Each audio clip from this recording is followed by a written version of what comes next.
Bonjour, je suis Dr Khadif, maître assistant en rhumatologie au CHU d'Oran. Je vais vous présenter la conférence sur la conduite à tenir devant une épaule douloureuse. On commence par le plan. Donc on verra en premier une introduction, puis un rappel anatomique, puis on passera au diagnostic positif avec les trois étapes, à savoir l'interrogatoire, l'examen clinique, les examens complémentaires. Ensuite on verra le diagnostic différentiel. Et après, donc, ce sera le diagnostic étiologique et enfin, les principes du traitement. Donc,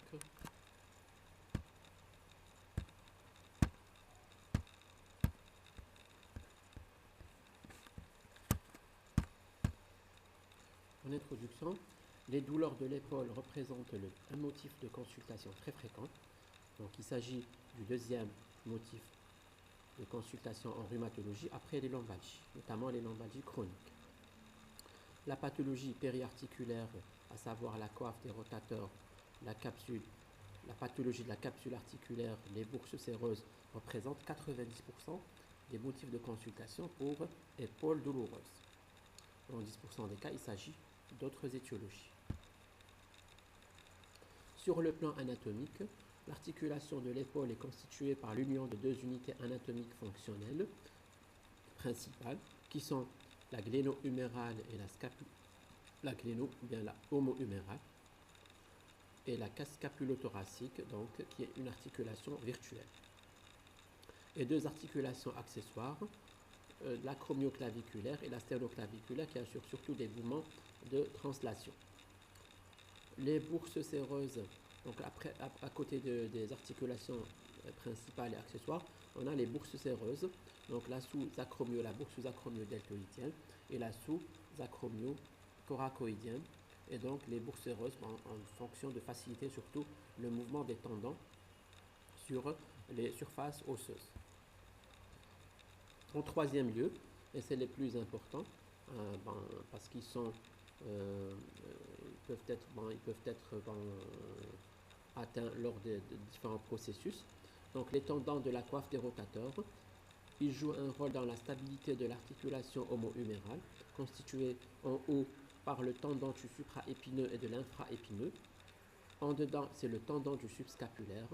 En avant, c'est le tendon du long biceps.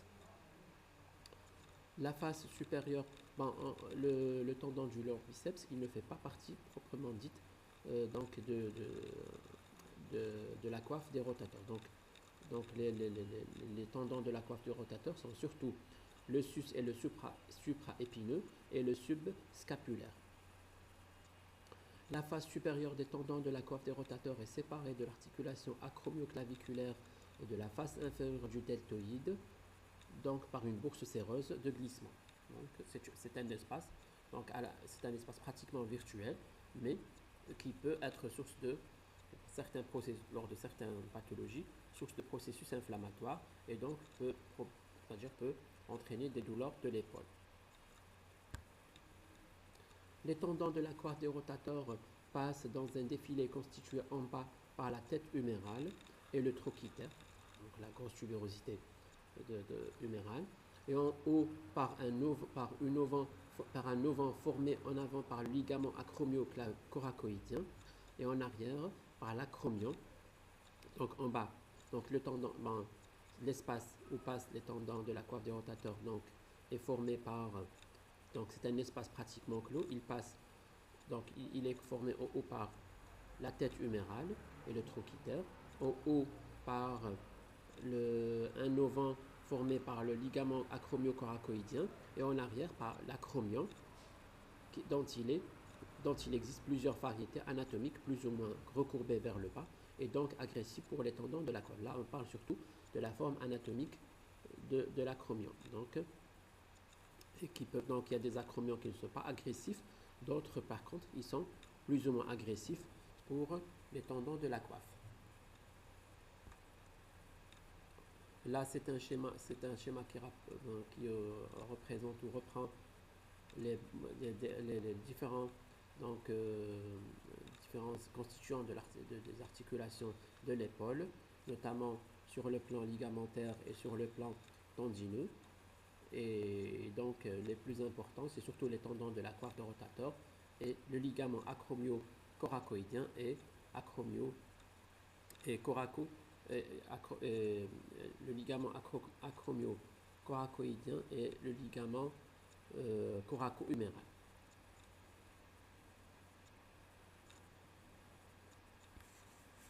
Donc, voilà la bourse, l'emplacement de la bourse séreuse sous-deltoïdienne.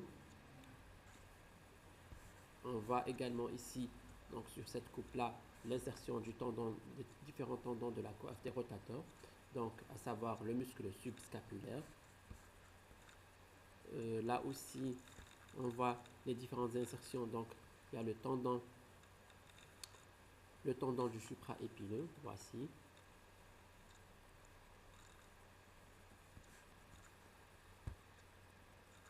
Donc le diagnostic positif, il repose premièrement sur l'interrogatoire, le mot de début, l'évolution sur plusieurs jours ou semaines, l'horaire durant la journée s'accentuant avec la mobilisation, une douleur nocturne est fréquente et au changement de position et ne doit pas égarer le diagnostic, le siège exact antérieur ou externe, les irradiations.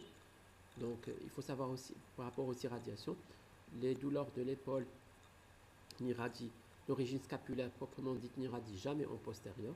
Donc c'est une douleur qui irradie en postérieur ou bien une douleur pratiquement uniquement postérieure de l'épaule. Donc c'est une douleur soit qui vient de la face du rachis dorsal ou bien du rachis cervical. Ou bien c'est une douleur projetée d'origine viscérale.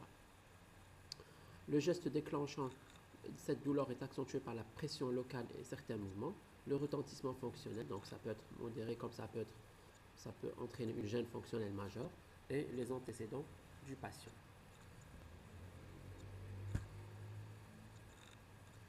Après l'interrogatoire, l'examen clinique se fait sur un patient torse nu en position assise ou debout.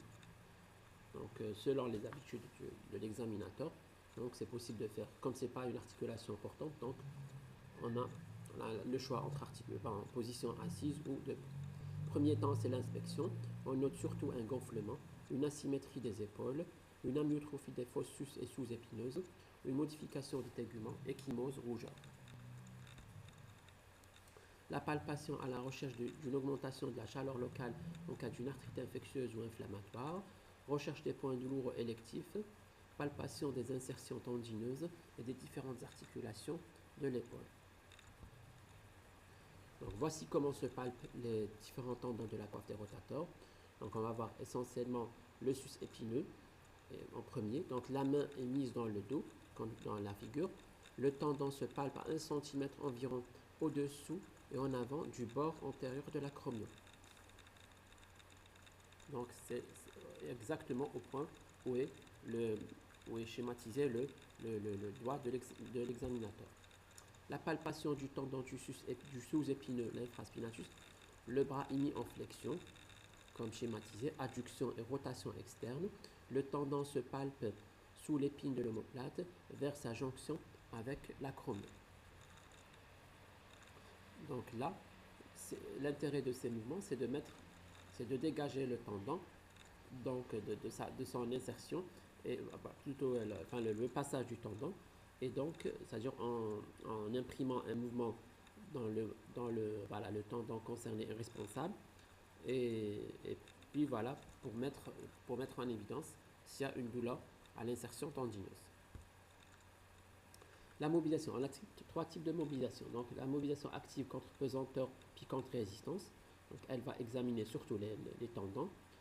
Les mouvements complexes main nuque et main dos également. Donc c'est des mouvements actifs. Mouvements passifs, ce sont les amplitudes, c'est pour l'étude des amplitudes articulaires. Donc ce sont les mouvements articulaires proprement dits.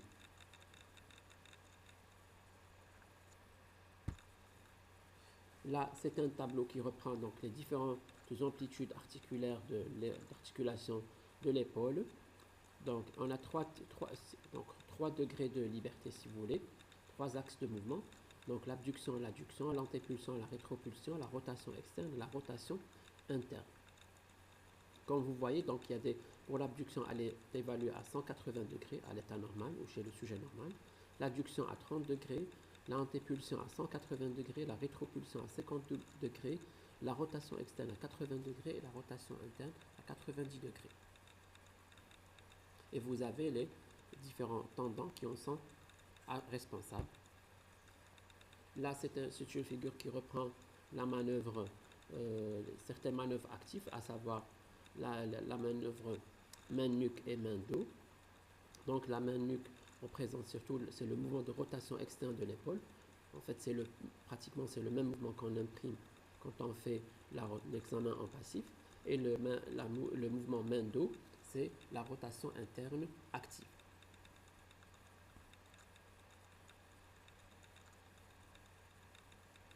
Maintenant, on passe à un autre élément de l'examen clinique de l'épaule. C'est un petit peu spécial, enfin spécifique à l'épaule. Ce sont le testing des coiffes de la rotateur. En fait, l'intérêt du testing de la coiffe des rotateurs, c'est d'avoir une idée sur l'intégrité anatomique des tendons de la coiffe des rotateurs. On a un ensemble il y en a plusieurs. On a sélectionné les plus importantes, enfin les plus spécifiques pour l'exploration de ces tendons. Et donc, la première, c'est la manœuvre de Job. Donc, c'est l'association d'une abduction, rotation interne, antépulsion de 30 degrés qui va tester le sus épineux. La manœuvre de patte, donc c'est la rotation externe contrariée, coup de corps ou bras en abduction à 90 degrés. Elle teste le sous-épineux et le petit rond. Le lift-off test de Gerber, c'est la rotation interne contrariée, coup de corps ou bras en abduction à 90 degrés. Elle teste le sous-scapulaire. Et la dernière manœuvre, c'est le palm test. C'est la flexion contrariée de l'avant-bras sur le bras. La paume regarde vers le haut. Elle teste le chef long biceps brachial. Voilà comment on fait la manœuvre le test de Job. Donc, il va examiner le supraspinatus. La manœuvre de patte, donc c'est la rotation externe contrariée, tout simplement. Donc, c'est-à-dire l'examinateur, il s'oppose à la rotation externe faite par la rotation externe de l'épaule du patient. Donc, ça c'est pour le sous-scapulaire. Le palm test, donc c'est pour le long biceps. Donc, c'est l'antéflexion donc de l'avant-bras sur le bras. Donc, il doit être contrarié par l'examinateur. Au terme des signes du testing, des manœuvres du testing, on aura trois types de réponses. Soit la réponse, elle est normale, donc il n'y a pas de douleur ni de diminution de la résistance, donc le tendon est normal. Soit soit il y a une diminution de la résistance avec ou sans douleur, et là c'est une tendinopathie, on est devant une tendinopathie. Soit s'il n'y a plus de résistance, donc le mouvement, le patient ne peut pas réaliser la manœuvre, et là c'est une rupture tendineuse. Donc rappelez-vous bien de ces trois situations. Maintenant, on passe également à un autre élément de l'examen physique de l'épaule, ce sont les signes de conflit. Donc, qui dit conflit, donc il y a deux ou plusieurs parties qui sont en deux parties, disons. Voilà. Et donc, en matière de l'épaule, on avait dit dans le rappel anatomique que l'espace où passe le tendon de la coiffe des rotateurs, c'est un espace assez étroit et il est pratiquement inextensible. Il y a le facteur de l'acromion, la face inférieure de l'acromion qui est plus ou moins agressif pour les tendons. Il y a les éléments ligamentaires aussi qui limitent un petit peu la liberté, enfin le mouvement des tendons. Et de ce fait, donc on aura, comment dirais-je, parfois des signes de conflit.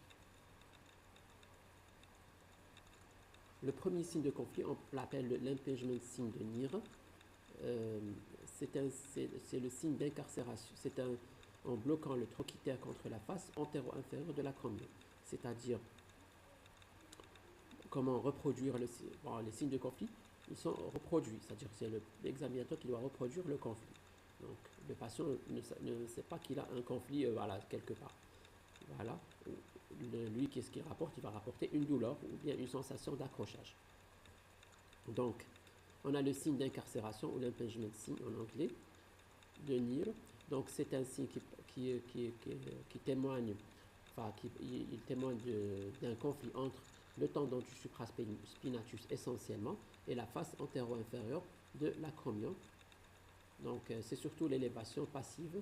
Ce se fait bien sûr en réalisant une élévation passive, une antépulsion passive plutôt, du membre supérieur du patient. Le signe de Hawkins, la rotation médiale, donc la rotation interne, amène le tubercule trochitérien sous le ligament acromiocoracoïdien. Quand on fait une rotation interne, le tubercule trochitérien se déplace sous le ligament acromiocoracoïdien et le troquin au contact de la coracoïde, et le troquin va se déplacer au contact de la coracoïde. Ces deux déplacements vont entraîner ou augmenter le conflit antéro-supérieur, donc le conflit entre la coracoïde et les tendons de la coiffe des rotateurs, ou atteste ce qu'on appelle un conflit antérieur coracoïdien. Le signe de Yokoum reproduit le conflit entre le trochitère et le ligament acromio-coracoïdien. Le signe de Yokoum reproduit le conflit entre le trochitère et le ligament. Vous allez voir sur les figures. Donc le signe de Yokoum, donc c'est une élévation passive du membre. Donc à un certain mouvement de la manœuvre, on aura donc une douleur qui est signalée par le patient. C'est un conflit sous-acromial. Le signe de Hawkins, donc regardez comment le bras est positionné. L'examinateur effectue des mouvements de rotation interne, donc des rotations vers le bas. Donc le test est positif quand il reproduit les douleurs antérieures. Et là, c'est un conflit sous-coracoïdien antérieur. Le premier, c'était un conflit pour le signe de Neer. Le test de Neer, c'est un conflit sous-acromial. Pour le test de Hawkins, c'est un conflit sous-coracoïdien antérieur. Maintenant, pour le test de Yokoum, c'est un test donc aussi, c'est un test qui reproduit un conflit sous-coracoïdien antérieur, mais cette fois-ci, c'est un conflit ligamentaire, ostéo-ligamentaire plutôt. Il y a un autre conflit, c'est le conflit postéro-supérieur, ce qu'on appelle le test de l'armée. Bien sûr, il est positif quand il reproduit des douleurs. Bien sûr, là, le patient est mis en rotation externe, abduction aussi, et le patient donc va demandera au patient de faire une rotation externe. Et si le patient, donc ici le patient signale une douleur, donc ça produit, enfin, ça témoigne plutôt d'un conflit postérieur. Pour les examens paracliniques, examen de laboratoire, donc le bilan inflammatoire, donc l'examen complémentaire, ils ne sont pas demandés systématiquement, sauf dans un contexte assez évocateur, un contexte d'arthrite septique ou arthrite inflammatoire ou microcristalline, étude liquide synoviale, les autres bien sûr en fonction du contexte. Ce qui importe le plus, c'est surtout un bilan. Les bilans de première intention, c'est le bilan inflammatoire et bien sûr l'étude du liquide synovial en cas d'un épanchement intra-articulaire. L'imagerie, donc la radiographie standard, c'est le premier élément de première intention en matière d'imagerie de l'épaule.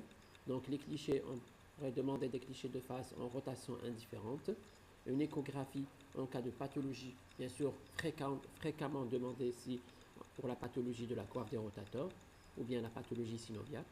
Les autres examens d'imagerie ne seront demandés qu'en deuxième intention. Maintenant pour le diagnostic différentiel, premier diagnostic différentiel, ce sont les radiculalgies cervico-brachiales, notamment la radiculalgie de type C5. Donc les douleurs, à ce moment-là, les douleurs sont déclenchées par les mouvements du cou et non pas les mouvements de l'épaule. Le cou étant raidi, la douleur est impulsive à la toux. Et là, on parle d'un syndrome rachidien cervical. Aussi, on a la présence de quelques signes, parfois de signes neurologiques objectifs, tels que l'abolition ou la diminution du réflexe bicipital, l'hypoesthésie du moignon de l'épaule, c'est-à-dire le muscle deltoïde. Là, ce sont des éléments donc, qui permettent de trancher entre les deux pathologies, les deux situations, bien que parfois on peut avoir l'association des deux. L'épaule neurologique paralytique, il s'agit soit de la paralysie du circonflexe ou du nerf sous-scapulaire, ou bien le syndrome de Parsonage et Turner.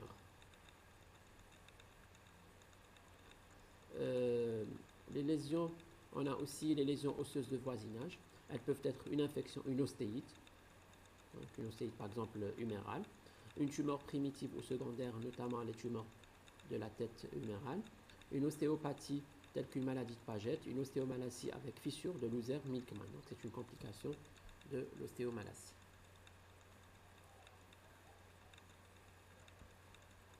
La pathologie viscérale projetée, donc là elle est importante, donc à savoir, parce que c'est des urgences parfois vitales, telles que l'infarctus du myocarde, la pathologie hépatobiliaire, la pancréatite, elle donne souvent des douleurs postérieures, et c'est ce qui attire l'attention. Et un autre point important, c'est que l'examen de l'épaule est tout à fait normal. Donc c'est-à-dire il faut les évoquer quand l'examen, en principe, quand l'examen de l'épaule est normal. Parce que parfois, ces urgences-là peuvent se manifester uniquement par une douleur de l'épaule.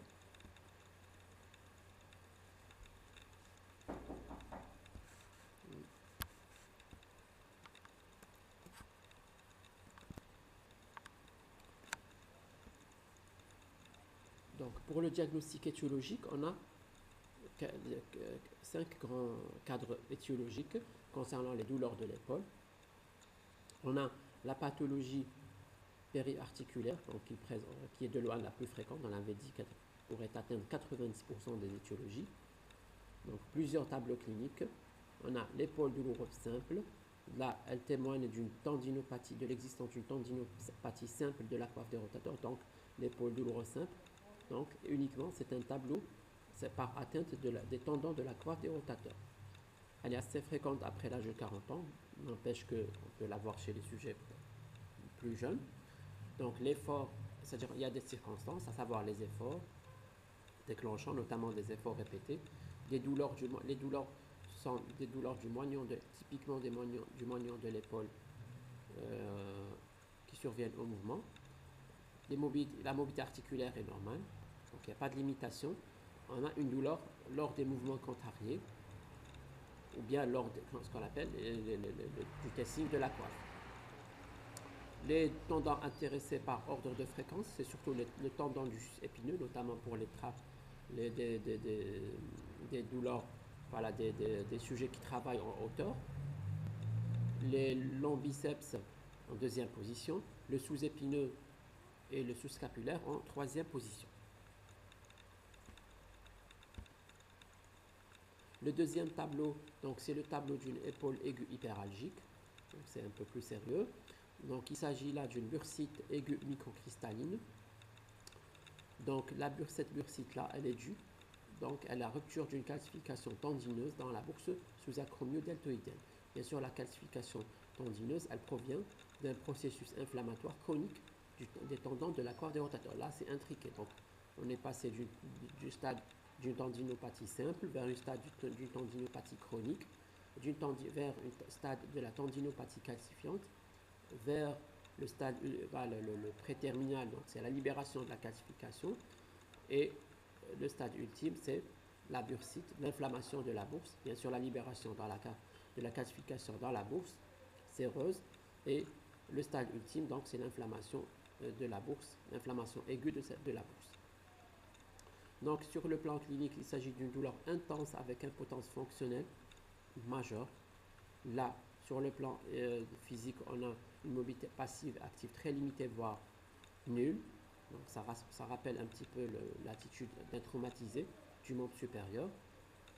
Sur le plan radiographique, on a une disparition de la calcification. Si on a cette calcification, si elle était déjà notée sur d'anciens clichés, et elle est remplacée, la calcification, par un nuage prenant la forme des contours de la bourse. Donc il y a un processus inflammatoire au niveau de la bourse, et donc ça se manifeste sur la radiographie par un nuage qui va dessiner les contours de la bourse séreuse sous-acromio-deltoïdienne.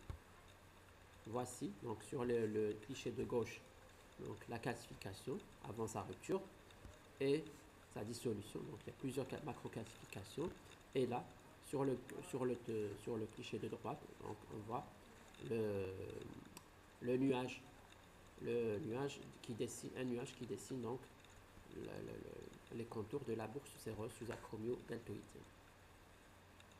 Il y a aussi persistance toujours de quelques calcifications.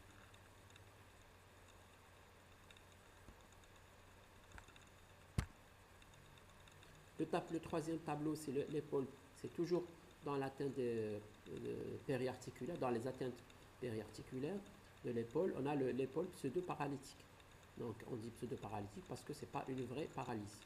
Elle correspond à une rupture de la coiffe des rotateurs. Il s'agit d'une évolution défavorable du tendinitus du sous-épineux. Là où, sur le plan clinique, on va avoir une mobilité passive normale, une mobilité active diminuée, enfin nulle. Donc là, c'est pour ça qu'on parle, bien sûr, un examen neurologique normal, ce qui élimine une vraie paralysie. C'est-à-dire, quand on fait les manœuvres de Q-testing, on n'aura aucune résistance par rapport au mouvement, par rapport à la manœuvre effectuée.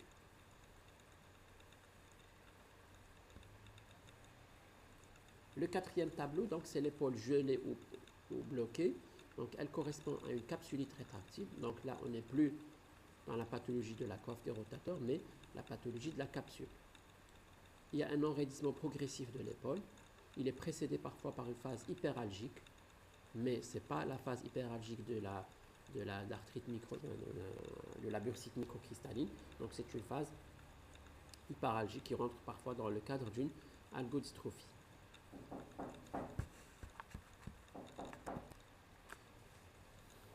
Je disais donc voilà, un enraidissement progressif, parfois précédé d'une phase hyperalgique, une évolution vers la régression, quelques mois à 2 ans. Parfois, ça peut garder des séquelles, une raideur indéfinie. Voilà. Les facteurs favorisants, on a identifié le diabète. Les médicaments, c'est un petit peu les mêmes facteurs qu'on retrouve au cours de l'algodystrophie.